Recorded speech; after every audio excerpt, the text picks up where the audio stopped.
Welcome back to my channel. As mentioned in the previous video, I wanted to talk about self-sabotaging. So in the previous video, I did discuss the importance of mentioning your needs. I think that as a woman, it's very important for you to acknowledge your needs, also be able to express your desires, and to not minimize that. And to be honest, if that is something that you value, like whatever your needs or your desires or your wants, your standards, whatever that is, you have to be very comfortable with walking away from things that don't align with that, right? Because technically that's the only way you're ever going to get what you truly want. You don't get what you truly want by accepting anything that doesn't align with that. So what I'm also noticing in having that discussion, it's acknowledging a pattern amongst women where they are technically manifesting the things that they want, but they're sabotaging it. And let's talk about what causes sabotage.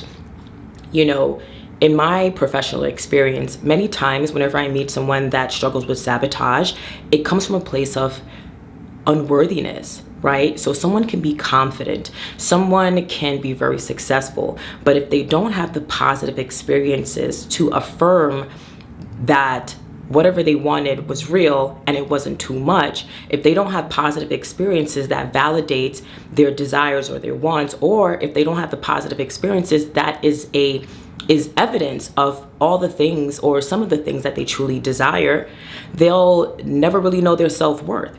It's really hard to acknowledge your worth when you don't fully acknowledge or have the things that are available to you. So let me give you an example of that. Right? So let's say you go to an apple store, like a fruit stand, right? So you'll go to one fruit stand and notice like, all these are, these seems pretty good. But if you didn't go down 2 more stands, you wouldn't have known that these apples are in much more better condition, right? I find that self-worth is similar to that in the sense where you can only evaluate your worth contingent upon what is available to you. Right? It kind of reminds me of that saying where if you only give, I've heard a guy say something like, if you only give a bitch McDonald's, she would never know that she actually deserves steak. Don't quote me on that. Do not quote me on that because, but it's giving something of that nature. So with that being said, let's kind of talk about that. Unworthiness. I do find sabotage to be a manifestation of feeling unworthy. It is also a result of not having enough positive experiences that can signal to your brain, hey, this is actually healthy. Like this is actually a green flag. I also find that sabotage is, I actually kind of want to, hold on. Let's do this a little bit. Bear with me, guys. I'm just trying to be like, I'm trying to be hot in this camera. Yeah, I'm trying to give like goddess vibes, you feel me? Prism rose on the wrist is giving bling. Ooh. Prism rose on the wrist, bling. I just love this. I just love this. I'm obsessed. So before I get lost in the sauce, yeah, sabotage is also, sabotage comes from fear. Let's think about those that have that fearful avoidant attachment style, right? When you have a fearful avoidant attachment style, you sabotage whenever you have worries that someone won't show up for you in the way that you hope, right? But the people that will sabotage will often disrupt the process. They don't allow the organic unfolding of receiving that thing. They will typically sabotage or blow up the situation before their needs are able to be met, right? People that sabotage will disrupt the flow of that very thing that they want is on their way to them, right? I'm trying to find a very simple way to put this. So I really wanted to take this time to discuss signs of sabotaging that are indicative of you struggling to receive. So usually whenever I see that, it's usually coming from a place where I can tell that a woman is, avoidant of love, or she's struggling to receive love, or she's sabotaging the natural flow of energy of whatever that thing is that she wants. Some women don't allow for the organic unfolding of a circumstance, right? She can say that she wants certain things. Maybe she wants a guy to take her on a date, but she sabotages or blocks him or does something to ruin the flow of that event or that date happening. So I would say one of the top ways to know that someone is struggling to receive, and that can very well be sabotaging their experiences of getting what they really want, is really pushing people away, right? Maybe you're a woman where a guy is pursuing you and you're struggling to accept the fact that, wow, he's actually interested in you. Or maybe he's actually doing right by you and you're worried that it's actually love bombing, right? So in general, whenever you tend to be avoidant of people or you push people away, you'll find yourself creating distance, right? It is being emotionally unavailable. Well, it appears to be emotionally unavailable, but technically, if you are avoidant of love, then technically you are emotionally unavailable. It says that you're not comfortable with intimacy, with vulnerability. Now, some basic signs of that is turning down affection, turning down chivalry, also not allowing the guy or your partner to express their love loudly to you. What is so interesting is that many women will get up and always say, I want this, I want that, I want this, but I don't think that they know what it looks like.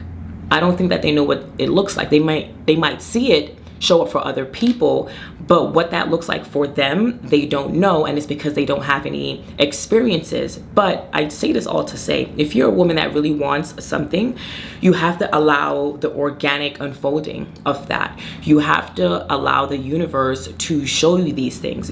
I personally find that you always get what you want, but not in the way that you imagine. But you have to be open to the universe using people, places, and things as a vessel to give you that thing that you truly desire. Now, next up, ways to know that a woman is sabotaging, or ways to know that you're sabotaging, is creating conflict. And I know I'm speaking to women right now, but to be honest, I think that this is a discussion that everyone needs to kind of hear, but I wanted to focus on women because I think that the girls really deserve love right now, and there are good men out there. So at this point, we can't change men. The only thing we can do is talk to women and say, hey, you have to have the discernment to choose better partners, right? Because, men are not as emotionally resilient, and sometimes we get lucky in coming across someone where you're so aligned, so it doesn't even matter the trauma. Sometimes people are in a place where whatever traumatic or past experiences that they had, it just doesn't manifest or show up in a relationship due to the level of security between two people. But if you're a woman that you want to get to that place, you have to start being open to being more vulnerable. You have to stop sabotaging. You have to stop creating conflict, right? Some women, they get bored. What's a very common thing is women getting bored and deciding to, they just need a little spice. That is actually a little toxic thing, but I've heard women say, yeah, sometimes I get bored and decide to start an argument. And other times I've heard of men say, they'll pick an argument whenever they're getting ready to do something that they should not be doing. Yeah, men will legitimately start an argument when they're trying to be naughty. But to be honest, women will do that too. But let's just say no one is creating conflict for the sake of trying to go be naughty. Whenever I see someone creating conflict, it sends a message that, hey, you are not comfortable with being vulnerable in this, right? Like if everything is going well and out of nowhere, you create a conflict or start to have these negative concerns, it makes me wonder where your mind is, where it's no longer in a secure place. Also, it makes me wonder, what is it that you need in order to feel secure in this place, right? So sometimes it's not just creating conflict, but it is also like criticizing your partner. Sometimes we'll hyper focus on someone. And also, women, be mindful of men that are hyper focusing on you. I made a video that had went viral on TikTok where a red flag is a man being negatively preoccupied with me, or he is preoccupied with these little tiny flaws. It's a very strange thing, And to be honest, I can be open-minded and receptive to people's criticism, but when it's not constructive or your criticism doesn't really matter in life, like say for example, if I get like a pimple, women tend to go through cycles in their month. Sometimes people are stressed. When people break out, you kind of gotta like mind your business. You know what I mean? When people, there's a change in their appearance, you have to be considerate enough to be mindful of how you express that. You know, if someone doesn't look well, unless you're trying to help them, you shouldn't be critiquing them, because now the criticism is not even constructive. You're just pointing out a flaw. And that also reminds me of the saying, if you don't have anything nice to say, don't say anything at all. It is not nice to point out someone's flaw, right? So for you, woman, if you find yourself criticizing your partner or always focusing on the little things, or you're very preoccupied with it, you're very neurotic with it. Also with men, if you find that, you know, you're dealing with a guy and he's pointing out your flaws, or he's preoccupied with like your little hairs, like basic, natural, biological, primitive things that is supposed to just naturally happen and everyone will go through at some point. If you find someone being preoccupied with it, that is not healthy. That is not healthy, and that is a form of sabotage. It sends a message that you're creating conflict. It's everything going well, and out of nowhere, you're bringing up shit that don't matter. Let's make it make sense. So I hope that I really drove that point home, because that can also be a means to sabotage. Sometimes a woman will literally meet like a nice guy. Sometimes you'll meet a nice guy and he's probably giving medium. The best guys are giving medium. When I say medium, the husband dick is given medium. They're medium ugly, they're medium beautiful, medium handsome. They're just like nice and easy on the eyes. When we think of easy on the eyes, it's really a motherfucker that's just mid. And to be honest, it's everything. It's his character, it's his personality that's really highlighted. It's the fact that his beauty is not even overshadowing. It's the fact that his beauty or his handsomeness is not overshadowing his core qualities, because beauty can fade. We don't give a fuck about that. We need to figure out, like, is he mentally strong? Does he have resilience? You know, can he build something? Even if the money like disappears, can he make it happen? Can he provide shelter? Can he rub two sticks together and create fire? Like, these are the things I want to know. And I find like when women are with men that are medium, they're not so like overly sexual or just so heavily attached to the chemistry and the attraction, that they're actually able to make more better decisions or have better discernment. And it's because like the guy is no longer operating as a kryptonite to your system. Be mindful of that. I'm losing sunlight. Sometimes you women are not used to getting the guy that you want, and then out of nowhere, you know, they'll show up in acts of service and the way in which they take care of you, but maybe he's not as physically attractive as you would like. But also it makes me wonder, have you developed enough in life to no longer be preoccupied with physical attraction? Yes, you know, physical attraction is important, but keep in mind that physical attraction is different from sexual attraction. So you can be physically attractive to someone and don't realize that you don't have a sexual attraction to them, and it doesn't have to do anything with their physicality, right? Like, it has nothing to do with genital areas, none of those things. Sometimes you can find someone physically attractive and for some reason your pheromones or their pheromones just doesn't do it for you, which is typically indicative of you guys are not going to be able to be physically intimate. It just doesn't give. I personally men that can't take care of me, I just don't have sexual attraction. Being even physically attracted to a guy that has no interest in me or in a way of being serious, the coochie doesn't pop. It doesn't quint. It doesn't.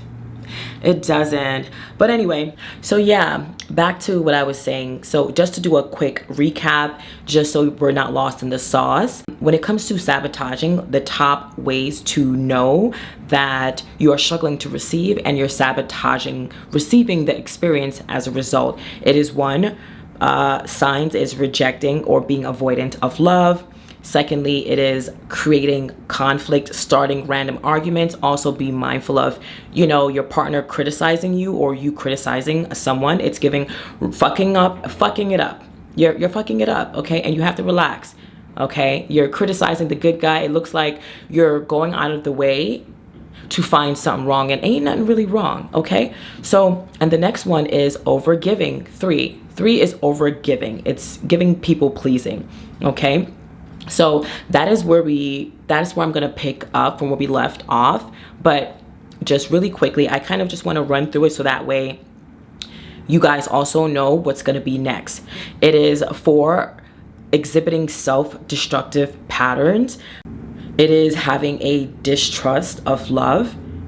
Yeah, it is struggling to believe that someone might actually be as interested in you as they're expressing. And as mentioned before, some women do have a concern around being love bombed. For me personally, I don't feel like it's love bomb. I feel like whatever a guy is giving me up front, it's his best. And typically men treat me the way in which I deserve or I expect of them. And when they don't, I just leave, you know? And to be honest, I think that when men deal with me, I'm very aware of what is it that they want, and if not, I tend to ask. I don't believe in being in a place where I'm not able to reciprocate or give or meet a guy's needs or meet someone else's needs, right? Because at the end of the day, they need to meet mine, okay? And if they can't, we have to figure out, well, what is going to be that thing that is still going to hold us together if, for whatever the reason, this area has to be compromised. But any which way you put it, I do believe that if you have standards or needs or wants or desires, you can truly hold off and wait for someone that very well aligns with it, you know? So, and next, it is signs of sabotaging. It is negative self-talk. Sometimes people become so preoccupied and are caught up in their head, and they just can't seem to like get out of it. They become very neurotic. Usually those are signs of like, people who experience that tend to be like more along the anxious side, or maybe anxious avoidant, or even fearful avoidant. To be honest, it's giving insecure attachment style. But also, let's say you do have a secure attachment style. It is very normal for you to be in your head exhibiting negative self-talk or thinking, oh my God, why did I say that? Maybe you're worried about having overshared. That is very normal vulnerability attack symptoms, you know? So exhibiting that negative self-talk, you do want to be mindful of that, okay? Also, lastly, it is behaviors that are very fearful, right? So when I say that, I mean in the sense where sometimes someone will have a fear of vulnerability, and that is usually one of the main things that leads them to sabotage. It's being vulnerable, being anxious, being fearful, but not being able to stay in that space long enough to calm down or be able to operate. It's almost like the vulnerability destabilizes you to a degree. Can you believe that? It's literally like the vulnerability of it all has you dizzy. You know, that is a very normal thing. Let's think about it like this, right? Have you ever done a speech, and then after the speech or the next day you're thinking, oh my God, why did I say that? Or like my voice was trembling, like you're replaying all the things that you said or things that was done, and you're feeling so anxious, like preoccupied with it, like you're ruminating. Think about experiencing that, except when it comes to a date. Like signs of a woman sabotaging or she's struggling to receive, it is she gets to a vulnerable place and she's anxious. And men exhibit this as well. It is struggling to stay in that space of vulnerability and residing there long enough to receive what you want. You know, it is not being able to be in a situation long enough without sabotaging. And to be honest, the only way you'll ever get what you really want is being able to wait for it, right? Or aligning yourself in a space where you can receive it. But what if you are in a space where you are meant to receive it, but it's like the ship you won't let it land because you keep blowing it up before it does? Keep in mind, this kind of reminds me of fear of success. Sometimes people will sabotage because they subconsciously know that they'll have success, and maybe in the terms of love, maybe some women are fearful of having success around relationships. And if you are in a place where you're possibly fearful of having success with relationships, you might want to reconsider if you're actually ready for one. Maybe you're not. Also, fear of loss. That's what I forgot. I had to go check my notes. Fear of loss. Not only sometimes do women struggle with fear of being vulnerability, but fear of loss. It's worried about losing something before you even get a chance to get it. That is so real. It kind of reminds me of, like I just mentioned, fear of success. Sometimes people will, you know, have fear of success, and the way to know that they have that is, I think they subconsciously know that they'll have success. They don't really worry about failure. They worry about having the success and not being able to sustain it, and then as a result, failing. They struggle. People that have fear of success, they struggle with sustaining the success. And in terms of relationships, people that have a fear of loss, like fear of success, it's losing something any which way you put it, right? It's the possibility of losing something. But with fear of loss, it is sabotaging something before you even get a chance to get it, right? It's being fearful of losing something before you even get it. With fear of success, it is knowing you'll get it and then still having this fear that you'll lose it because you cannot sustain it, right? So you want to be mindful of these things that can get in the way of love, because what if mentally you are trying to manifest love, but you have these subconscious fears that are kind of blocking your ability to receive it? Or sometimes these little things come up that manifest in a relationship that causes you to blow it up. And men do this too. People do this. This is very much a people thing, okay? And this can even come up in friendships. It's things going well and you think things are okay, and out of nowhere it's not. And then it's, usually things can happen. Sometimes people are oblivious to the ways in which they might be harming others or sabotaging the situation.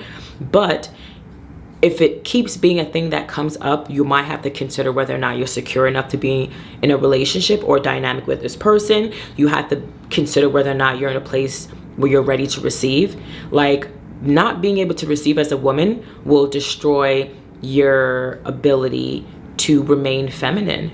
Like, what's core to femininity is being able to receive, right? It is a part of your wellness. Also, even if, let's say you are with a man or your partner with the masculine, a part of masculinity is being able to dispense, dispel, give, pour into, do. So if you're in a relationship where you're not able to receive, it's almost like you're blocking the flow of energy. You're blocking the flow of love, right? So keep that in mind. Sometimes it's really not entirely about you, the goddess, the woman, the feminine. Sometimes it's all about allowing for the natural feng shui, the natural flow of love. I think that if more women were open to receiving, right, it would leave more room for them to manifest the things that they actually want. It would leave more room for them to manifest the totality of the ideal partner, right? So we always encourage women, hey, be sure to have these dating experiences. Make sure, you're not so preoccupied with the fancy things and this and that. Yes, you want to pick someone that is well off and, have their shit together, or they have a bright future and they seem like they'll be stable, but you don't want being preoccupied with those physical material attributes overlook the core personality traits, right? So typically men that are successful is because they're ambitious, right? Ambitious is a quality you value. You probably don't realize this. So while you as a woman might want someone rich, you actually might need to date men that are actually ambitious, because typically those men end up in that direction, right? Or if you value a man that is attractive, maybe it's not necessarily physical attraction. Maybe you value a man that just takes good care of his health, right? And you men, it's no different. You get caught up in what society tells you should value, and to be honest, it makes you look like a weak man, like you're not thinking for yourself. It's the fact that society tell you what you should like, and now not only is your brain conditioned to respond to that, but also your dick is driving the ship. You have to free yourself from these things. You have to. A lot of the times the love that you want, you'll never get, because you're only attracted to the things that are not for you. And then you guys want to get up here and complain about women don't want a nice guy. No, you also don't know what's nice. You also don't know what's good for you. Men always sabotage. I find that, to be honest, I think that men usually feel more unworthy of love. Women want love, but they'll sabotage it. But with men, they often feel unworthy. I feel like men are more prone to sabotage. Men are more simple, more open to settling. Whenever they don't get what they want, they'll tend to just keep lowering their standards. Like, I don't even think that's good for anyone to do, but I'm bringing that up because I'm noticing that is a very common pattern amongst men. And you guys need to value yourself more. You guys are choosing quantity over quality, and it really shows. You guys are not practicing good sexual health or spiritual health, and while you might be worried about STDs, you're not even considering the transference of like negative energy. Like, where are you in your spiritual development that you're not stopping to think that you can sleep with someone and you won't adopt some of the energy? You ever sleep with someone and all of a sudden you feel off? I'm talking to you men, because women will sleep with men and feel kind of off, but you men, I'm wondering, have you ever noticed you slept with someone and feel off? Because if so, that should be a sign that you need to slow the fuck down. Like, I know that we want sexual experience, but the level of experience or expertise that you want is really gonna come from finding someone that you love and figuring it out with them. It is not running rampant in these streets. It is not. And then you guys are also exposing yourself to rejection. Be fucking for real. Like, how, like, this is a numbers thing. All I know is that the way in which we've been traumatized by the apps, I feel like men were probably going through that already in real life. And you would think that maybe they'd slow down. You know what I mean? And they don't. You guys need more fathers in the home. You guys need better brotherhood. You guys got to do something different. And, you know, while I made this video with every intentions to really focus on women, I just wanted to make sure that if you're a man and you're watching this, I hope that I left you with something. Yeah, we got to do better. I'm really just not only here for women and to aid in their development, but I want to make sure that you men are also getting some of these lessons, because while I'm helping women progress, you guys need to follow suit. We can't have a whole bunch of women that are developing and then men that are underdeveloped. Who's gonna be the daddy? Yeah, I gotta grow up. But anyway, that is that. But anyway, thank you for joining me. I hope I left you with something. Yeah, I'll just be doing more of these, and let me know if you have any questions. And please go out there and do great. We love you. I want you to do your best. Men, please do better. Women, do your best, okay? So until next time, mwah, bye.